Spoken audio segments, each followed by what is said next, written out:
L'incertezza mette sempre a dura prova noi imprenditori perché noi abbiamo bisogno di certezze, di poter anche pianificare le nostre imprese in modo da svilupparle, perché oggi si deve anche capire che l'impresa per vivere ha bisogno anche di sviluppare, di crescere, e con questi dazi molto probabilmente in tanti settori avremo delle frenate. Le categorie sono preoccupate per quello che potrebbe accadere con l'applicazione dei dazi di Trump. Non solo Confcommercio, l'allarme arriva anche dal presidente di Confartigianato Veneto Roberto Boschetto, che parla di un vero e proprio terremoto per le imprese artigiane.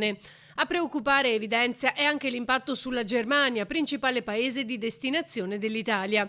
I settori a rischio non sono pochi, fa notare ancora Bertin. Io spero che questo non incida nel calo dei consumi, perché sennò sarebbe veramente un dramma serio. E proprio per aiutare le imprese venete in un momento già difficile è stato siglato un accordo tra Confcommercio Veneto e Intesa San Paolo che prevede 460 milioni di euro di credito e agevola gli investimenti per le aziende del terziario, commercio, turismo e servizi. Le attività commerciali sono l'anima delle città e quindi dobbiamo però preservarle, dobbiamo comunque collaborare con le istituzioni perché queste devono avere un ruolo fondamentale nei paesi, nei centri storici, e pensiamo a quanta socialità fa un negozio. In particolare ha previsto un pacchetto di misure pensate per rispondere alle esigenze più urgenti degli imprenditori. È un accordo molto importante perché ha delle condizioni economiche estremamente vantaggiose, quindi transazioni completamente gratuite se fatte con le carte di pagamento fino ai 10 euro.